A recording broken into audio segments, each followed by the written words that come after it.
और दोस्तों हम पहुंच गए हैं भाऊ रंगारी। तो आप देख सकते हो कितना मस्त डेकोरेशन, कितना सुंदर, कितना अच्छा ये डेकोरेशन। और ये एंट्री जहाँ से हम आए, ये एंट्री है भाऊ रंगारी की। और ये आप देख सकते हो कितना मस्त, बहुत ही सुंदर, बहुत ही अच्छा और बहुत ही भव्य यहाँ पे डेकोरेशन बनाया है इन्होंने। और अभी हम जा रहे हैं अंदर, तो आपको गणपति जी के दर्शन भी कराएंगे फॉर श्योर। और ये देखो, ये देख रहे हैं श्रीमंत भाऊ साहेब रंगारी गणपति ट्रस्ट पुणे। तो आप ये देखिए कितना सुंदर ये महल, कितना सुंदर ये गणपति।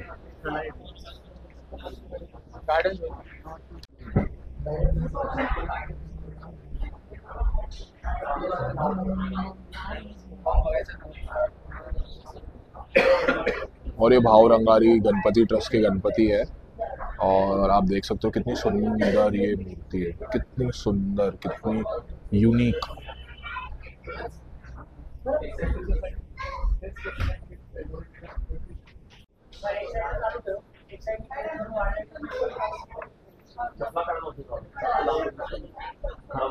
भाऊ रंगारी गणपति ट्रस्ट पुणे में, और मेरे साथ जुड़े हैं संजीव जावड़े जी, जो कि यहाँ के अध्यक्ष है।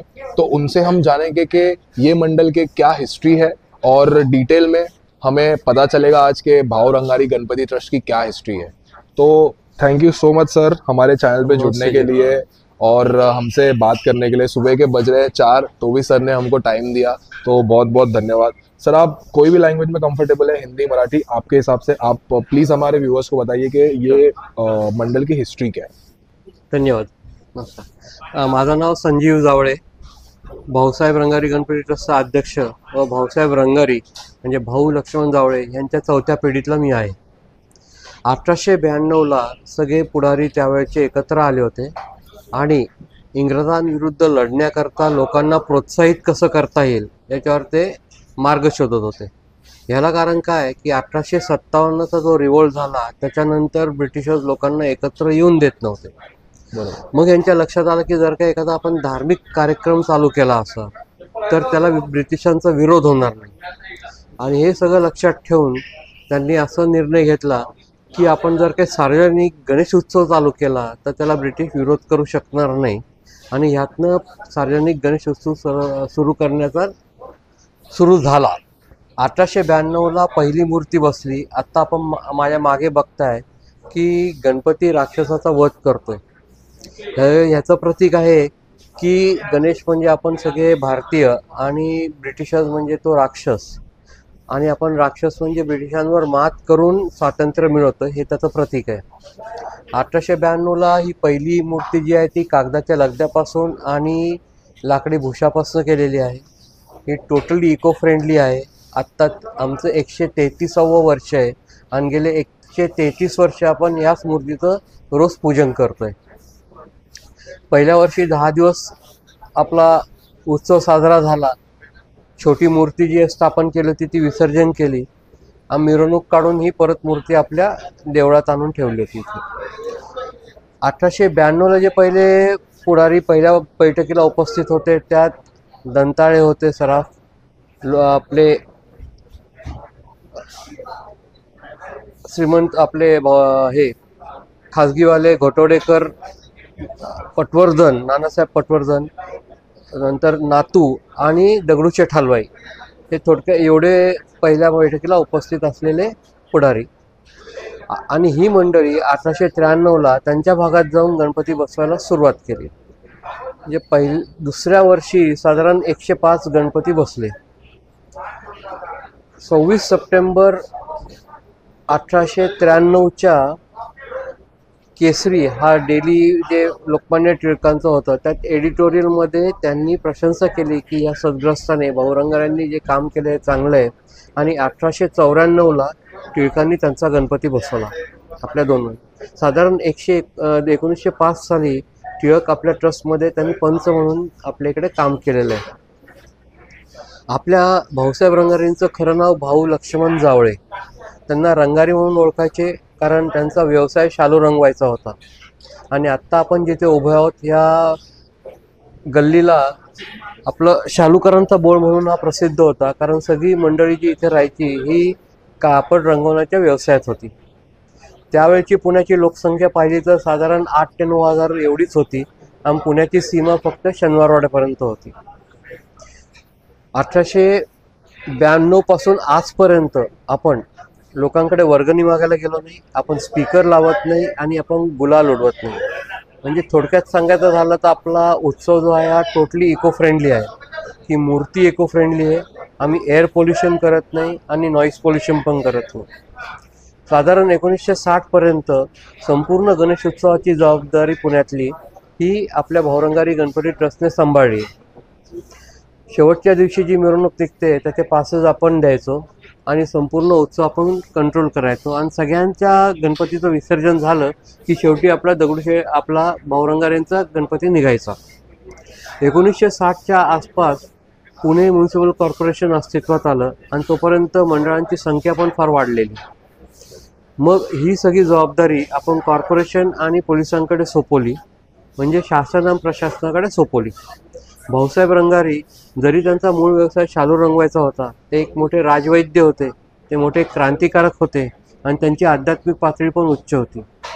आध्यात्मिक पातळी उच्च होती हे आपण नुसतं बोलत नाही, त्याला कारण म्हणजे की जंगली महाराज मंदिरात जेव्हा मी दर्शनाला नेहमी जातो तर काही वर्षापूर्वी तिकडचे जे सिनियर लोक होते त्यांनी सांगितलं की जंगली महाराज आध्यात्मिक चर्चेकरता भाऊरंगारांकडे यायचे.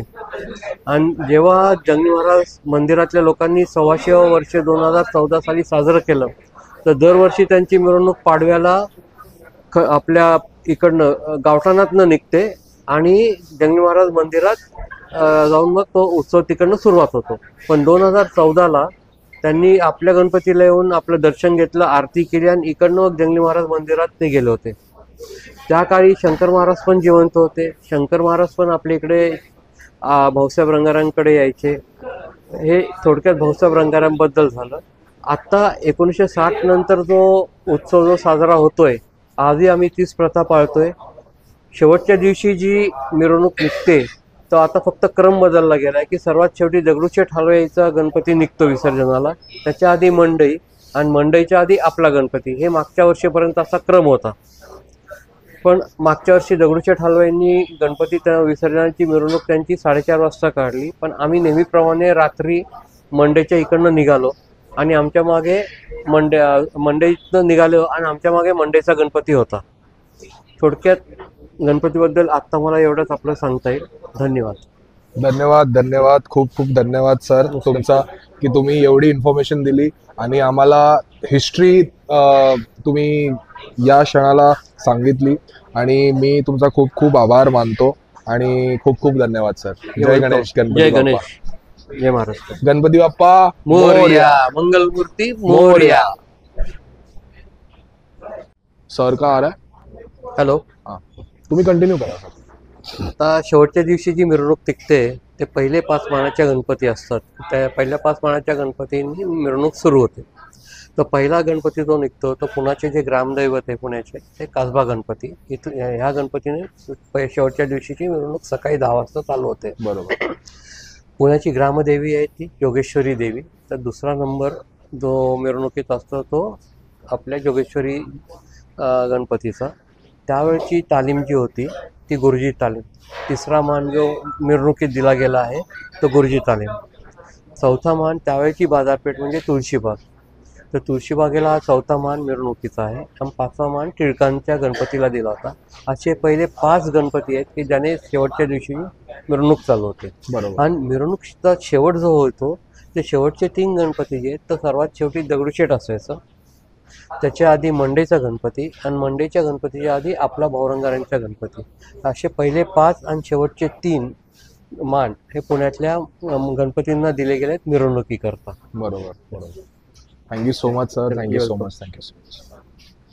गणपती बाप्पा मोरया, मंगल मूर्ती मोरया. खूप खूप धन्यवाद सर, खूप खूप धन्यवाद.